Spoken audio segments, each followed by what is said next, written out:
بسم اللہ الرحمن الرحیم الحمد للہ نحمده ونستعینه ونستغفره ونعوذ باللہ من شرور انفسنا ومن سیئات اعمالنا من يهده الله فلا مضل له ومن يضلل فلا هادي له ونشهد أن لا إله إلا الله وحده لا شريك له ونشهد أن سيدنا محمدا عبده ورسوله صلى الله عليه وعلى آله وأصحابه وأزواجه وأهل بيته وبارك وسلم تسليما كثيرا كثيرا أما بعد قال الله تبارك وتعالى في القرآن المجيد والفرقان الحميد أعوذ بالله من الشيطان الرجيم بسم الله الرحمن الرحيم ومن شر النفاثات في العقد ومن شر حاسد إذا حسد صدق الله العلي العظيم وقال النبي صلى الله تعالى عليه وسلم إياكم والظن فإن الظن أكذب الحديث وقال في موضع آخر إياكم والحسد فإن الحسد يأكل الحسنات كما تأكل النار الحطب أو كما قال النبي صلى الله تعالى عليه وسلم۔ میرے محترم عزیزو، دوستو، بزرگو، اللہ تعالیٰ نے انسان کو فطری طور پر کمزور بنایا ہے۔ خلق الانسان ضعیفا، کہ اللہ نے فرمایا کہ ہم نے انسان کو فطری طور پر کمزور پیدا کیا ہے۔ انسان کی کمزوری کی ایک علامت یہ ہے کہ انسان کے جسم میں، اس کے بدن میں بیماریاں لگتی ہیں۔ بیماریوں کی دو قسمیں ہوتی ہیں۔ ایک قسم بیماری کی وہ ہے جس کا تعلق انسان کے ظاہر سے ہے، اور ایک قسم بیماریوں کی وہ ہے جس کا تعلق انسان کی باطن سے ہے۔ میرے عزیز و دوستو، آج ہم اپنی ظاہری بیماریوں کا علاج کرتے ہیں۔ اگر ہمیں بخار آ جائے، اگر ہمارے پیٹ میں درد ہو جائے، اگر ہمارے سر میں درد ہو جائے، سر کے بال سے لے کر اور پیر کے ناخن تک جسم کا کوئی حصہ اگر کسی ظاہری تکلیف سے دوچار ہے تو ہماری کوشش یہ رہتی ہے کہ ہم اس تکلیف کو دور کریں اور دوا علاج کر کے اس کا بہترین علاج کریں۔ لیکن بیماریوں کی ایک قسم وہ ہے جس کا تعلق ہمارے دل سے ہے، جو ہمارے دل کے اندر پیدا ہوتی ہیں، جن کو روحانی امراض کہا جاتا ہے۔ ان کے اندر حسد ہے، تکبر ہے، کبر ہے، یہ سب چیزیں ہیں جو انسان کے دل کے اندر پیدا ہوتی ہیں۔ شریعت کے اندر ان بیماریوں کی نہ صرف نشاندہی کی گئی ہے بلکہ ان کے دور کرنے کے اسباب بھی بتائے گئے ہیں اور ان کے نقصانات بھی بتائے گئے ہیں۔ لہٰذا انہی امراض میں ایک مہلک ترین مرض اور ایک ہلاک کر دینے والا مرض وہ حسد کا ہے۔ جس شخص کے اندر حسد کا یہ مرض پیدا ہو جاتا ہے، میرے عزیز و دوستو، اس انسان کی دنیا بھی برباد ہو جاتی ہے اور اس کی آخرت بھی برباد ہو جاتی ہے۔ خود اللہ تعالیٰ نے قرآن کریم کے اندر حاسدین سے پناہ مانگنے کی تلقین فرمائی، حکم فرمایا، وَمِن شَرِّ النَّفَّاثَاتِ فِي الْعُقَدِ، فرمایا وَمِن شَرِّ حَاسِدٍ إِذَا حَسَدَ، کہ آپ حسد کرنے والے کے حسد سے، اس کی برائی سے آپ پناہ مانگیے جب کہ وہ حسد کرے۔ اسی قرآن کریم کے اندر اللہ تعالیٰ نے ایک جگہ فرمایا وَدَّ كَثِيرٌ مِّنْ أَهْلِ الْكِتَابِ لَوْ يَرُدُّونَكُم مِّن بَعْدِ إِيمَانِكُمْ كُفَّارًا حَسَدًا مِّنْ أَنفُسِهِمْ۔ انبیاء اکرام تشریف لایا کرتے تھے تو انبیاء اکرام کی ترقی کو دیکھ کر اور ان کے عروج کو دیکھ کر قوم کے جو کفار تھے اور وہاں جو سربراہ طبقہ ہوتا تھا وہ نبی سے جلتا تھا، اس کے دل کے اندر منفی جذبات پیدا ہوتے تھے کہ ان کی ترقی کیوں ہو رہی ہے۔ لہٰذا قرآن نے اس کو ذکر کیا، قرآن نے کہا کہ اہل کتاب یہ چاہتے ہیں کہ وہ آپ کو ایمان لانے کے بعد ایمان سے پھیر دیں، کس بنا پر؟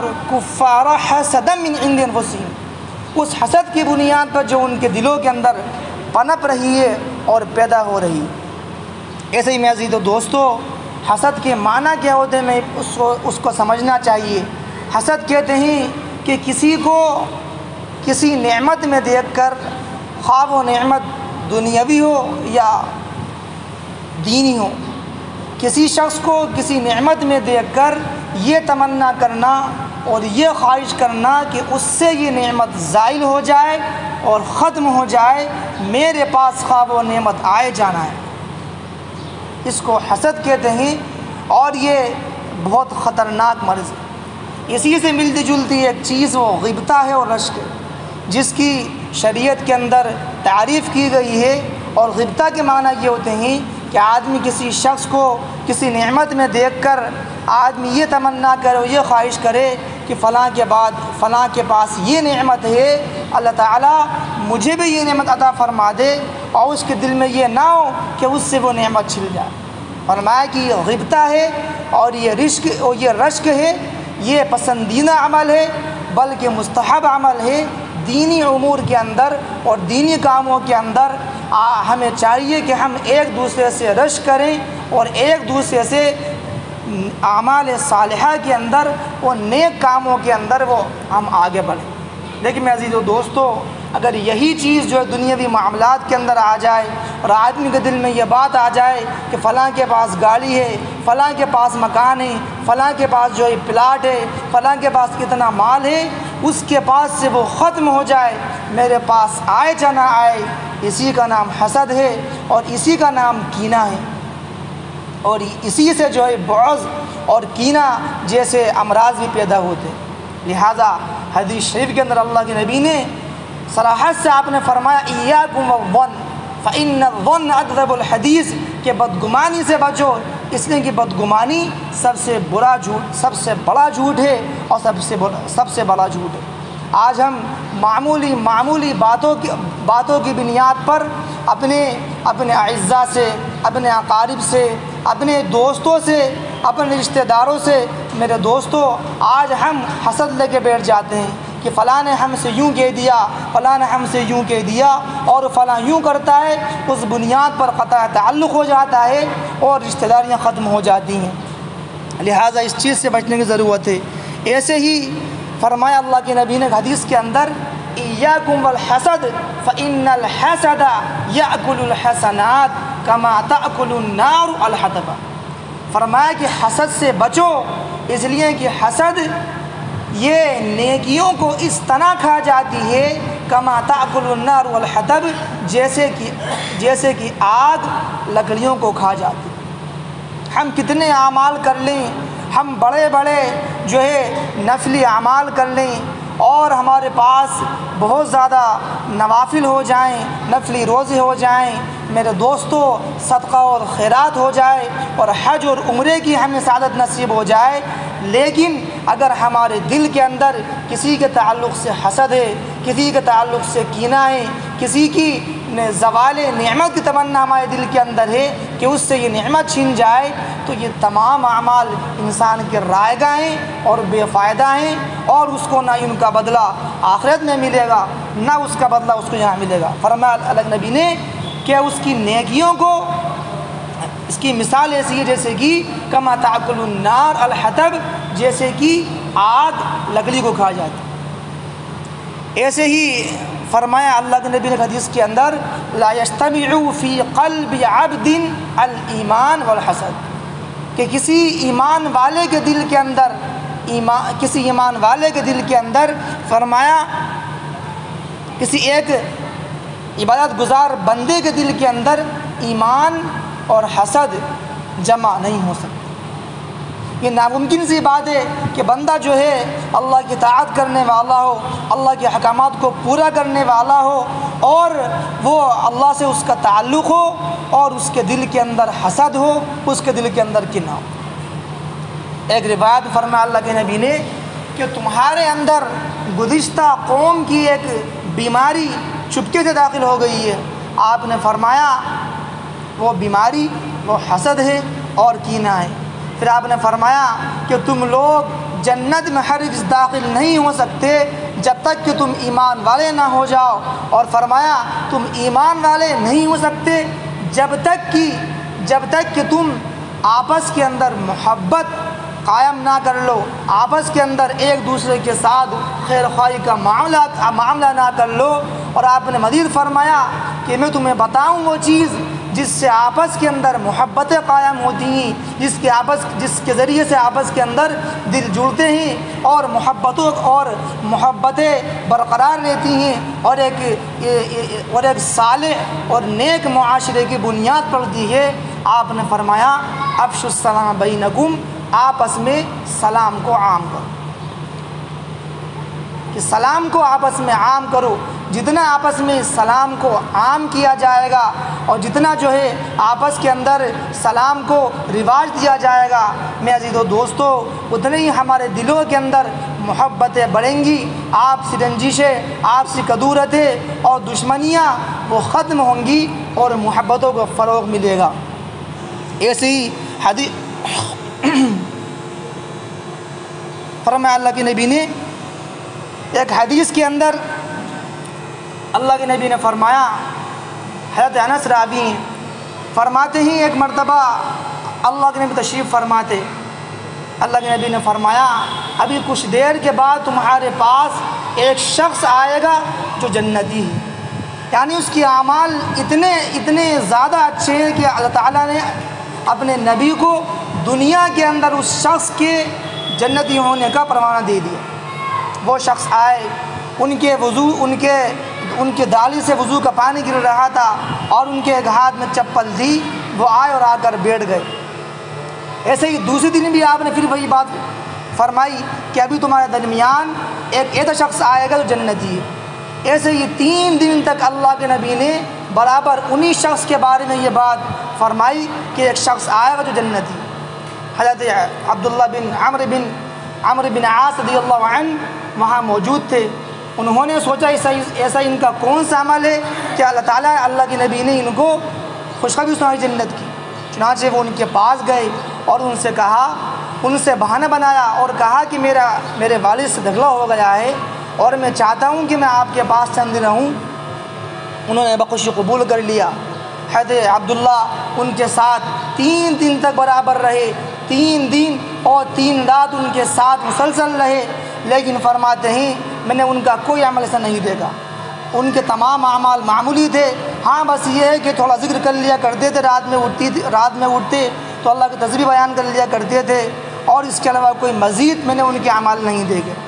جب 3 دن مکمل ہو گئے تو انہوں نے ان شخص سے کہا، حضرت عبداللہ نے کہا ان سے کہ بھائی واقعہ یہ ہے کہ میرے والد صاحب کو کوئی جھگڑا نہیں ہوا، بلکہ واقعہ یہ ہے کہ اللہ کے نبی نے تمہارے بارے میں اسی طرح فرمایا تھا، تو میرا دل چاہا کہ میں تمہارے وہ اعمال دیکھوں کہ جس بنیاد پر تمہیں یہ مقام حاصل ہوا۔ انہوں نے کہا کہ میرے اعمال تو تمہارے سامنے ہیں، کوئی خاص عمل نہیں۔ اتنا کہہ کر وہ چل دیے، یہ سن کر وہ چل دیے حضرت عبداللہ۔ جب وہ جانے لگے تو ان صاحب نے انہیں بلایا، آواز دی اور کہا کہ میرے دوست اعمال تو وہیں تم دیکھ رہے ہو، لیکن ہاں ایک بات ہے کہ میرے دل کے اندر کسی کے تعلق سے کینہ نہیں ہے، میرے دل کے اندر کسی کے تعلق سے حسد نہیں ہے۔ جب میں رات کو سوتا ہوں تو اپنے دل کو کینہ سے اور حسد سے پاک کر دیتا ہوں۔ میں یہ دوستو اندازہ لگائیں کتنی بڑی چیز ہے یہ کہ آدمی جو ہے اپنے دل کو کینہ سے پاک کر لے، اور آدمی اپنے دل کو حسد سے پاک کر لے، اور اس کے دل کے اندر جو ہے اس کے دل کے اندر خیر خواہی کے اور محبت جذبات ہوں۔ حضرت امام ابن عیینہ رحمۃ اللہ علیہ ایک بڑے درجے کے عالم ہیں، لکھتے ہیں کہ سب سے پہلا گناہ، سب سے پہلی نافرمانی آسمان کے اوپر جو اللہ کی گئی وہ حسد کی بنیاد پر تھی، کہ ابلیس نے اللہ کی حکم کو ماننے سے انکار کیا اور حضرت سیدنا آدم علیہ السلام کو سجدہ نہ کر کے اللہ کی حکم کی نافرمانی کری. کس بنیاد پر؟ حسد کی بنیاد پر، کینے کی بنیاد پر. اور فرمایا کہ دنیا کے اندر سب سے پہلا گناہ جو اللہ کی نافرمانی کے طور پر ہوا، فرمایا وہ بھی حسد کی بنیاد پر تھا کہ قابیل نے حابیل کو قتل کیا. کس بنیاد پر؟ حسد کی بنیاد پر. حضرت سیدنا یوسف علیہ السلام کو ان کے بھائیوں نے کنویں کے اندر ڈالا. کس بنیاد پر؟ اور ان کو قتل کرنے کی کوشش کری. حسد کی بنیاد پر، کینے کی بنیاد پر.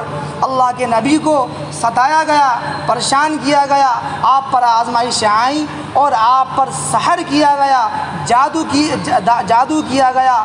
یہودیوں نے آپ پر جادو کیا، جس کے بارے میں قرآن نے فرمایا وَمِن شَرِّ حَاسِدٍ إِذَا حَسَدَ. کس بنیاد پر؟ حسد کی بنیاد. میں عزیز دوستو، یہ وہ چیز ہے جو انسان کے اعمال کو ضائع کر دیتی ہے اور آخرت میں اعمال پر اجر مرتب نہیں ہوتا. حضرت صحابہ کے دور صحابہ کے اندر ہمیں ایسے واقعات ملتے ہیں اور ایسی چیزیں ملتی ہیں کہ صحابہ کرام آپس کے اندر کتنی ان کے اندر محبتیں تھیں اور وہ دوسروں کو نیک اعمال کرتے ہوئے دیکھ کر ان کے اندر کیا رغبتیں ہوا کرتی تھیں. اس کا واقعہ غزوہ تبوک کے موقع پر شاہد ہے. اس بات پر شاہد ہے کہ صحابہ کرام کے اندر ان کے کیا جذبات تھے، ان کے کیا احساسات تھے. غزوہ تبوک کا موقع ہے. اللہ کے نبی نے فرمایا کہ جو شخص اللہ کے راستے میں مال خرچ کرے گا اللہ تعالیٰ اس کو بہترین اجر عطا فرمائے گا. لہٰذا سب صحابہ اپنے اپنے گھروں سے جو ان کو میسر تھا لے کر آئے. حضرت عمر فاروق رضی اللہ عنہ نے کہا کہ آج میں ابوبکر سے آگے بڑھ جاؤں گا، کہ ابوبکر ہر خیر کے کام میں آگے رہتے ہیں، آج میں ان سے آگے بڑھ جاؤں گا کہ نیکی میں سبقت کرنے کے جذبات ہیں. اور فرمایا کہ اپنے گھر کا آدھا سامان اللہ کے نبی کی خدمت میں لے کر آئے اور بڑے خوش تھے کہ آج تو ابوبکر میری برابری نہیں کر سکتے. لیکن میرے دوستو، جب ابوبکر صدیق تشریف لائے تو اپنے گھر کا سارا سامان سمیٹ کر لے آئے اور اللہ کے نبی کی خدمت میں آ کر پیش کر دیا. اللہ کے نبی نے فرمایا کہ ابوبکر گھر میں کیا چھوڑا؟ فرمایا اللہ و رسول. صرف اللہ کا نام چھوڑا اور رسول کا نام چھوڑا. ایسے یہ دوستو، اس موقع پر عمر نے فرمایا تھا کہ ابوبکر اس موقع پر بھی مجھ سے سبقت لے گئے، اسی لیے اللہ کے نبی کا ارشاد ہے کہ میں سب کا حق ادا کر دیا، لیکن ابوبکر کا حق تو اللہ ہی ادا کرے گا. اسی میں جو دوستو خلاصہ یہی ہے کہ ہم اپنے دلوں کو حسد سے، کینے سے، بغض سے، ان روحانی امراض سے ہم اپنے آپ کو محفوظ رکھیں، ہم اپنے آپ کو بچائیں تاکہ ہمارے اعمال محفوظ رہ سکیں. اور اس کا سب سے اچھا طریقہ یہ ہے کہ ہم جو اللہ تعالیٰ نے نعمت دے رکھی ہے اس پر قناعت کریں، اس پر توکل کریں. فرمایا اللہ کے نبی نے حدیث شریف کے اندر کہ دنیاوی معاملات کے اندر آدمی اپنے سے نیچے والوں کو دیکھے تو اللہ نے جو نعمت عطا کر رکھی ہے اس نعمت کی قدر آئے گی. اور فرمایا کہ دینی معاملات کے اندر اپنے سے اوپر والے کو دیکھے تو اپنی دین کی کمی کا احساس ہوگا. اگر ہم سب صرف اس حدیث پر عمل کر لیں تو ہمارے دل وہ پاک ہو جائیں اور ہمارے دل کے اندر ایثار اور قربانی کے جذبات پیدا ہو جائیں. اللہ تعالیٰ مجھے بھی، آپ کو بھی، ہم سب کو اس مہلک مرض سے بچنے کی توفیق عطا فرمائیں اور جو کچھ باتیں کہی گئی ہیں اس پر عمل کرنے کی توفیق عطا فرمائیں. باقی دعوانا ان الحمد للہ رب العالمین.